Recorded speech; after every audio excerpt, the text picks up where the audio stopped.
of Georgia. Well, thank you, and I thank the gentleman. I thank Dr. Dunn for the work that he has done, as well as my other colleagues, Representative Austin Scott, Representative Sanford Bishop, Representative Martha Roby. All of these fine legislators have worked diligently on this, and I just thank them for their efforts, as well as others.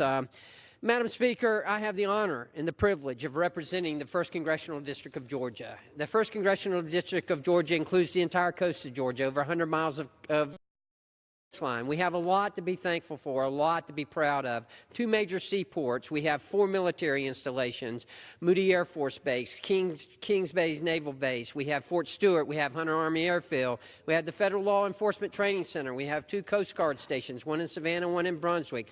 We have so much to be thankful for, but we also have a very strong agricultural community, particularly in the western portion of our district. It's very, very important. And Madam Speaker, much of the state of Georgia is in need right now, and they can't wait any longer. In the 1st Congressional District of Georgia, over the past few years, we've had hurricanes. We had Hurricane Matthew, we had Hurricane Irma, we had Hurricane Michael. We've had fires. We had the West Mims fire. We've had freezes and harsh freezing conditions that have impacted our agriculture community. And these disasters have been detrimental to agriculture in Georgia, which, by the way, agriculture in Georgia is our largest industry.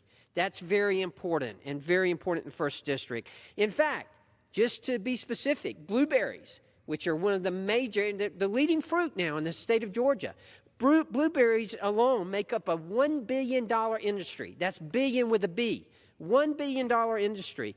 And those farmers are the backbones of their communities. With blueberry farmers in some areas, their portfolio their crops make up 30% of the portfolios of banks. That is significant to these communities, and we simply cannot allow these farmers to continue going without this assistance.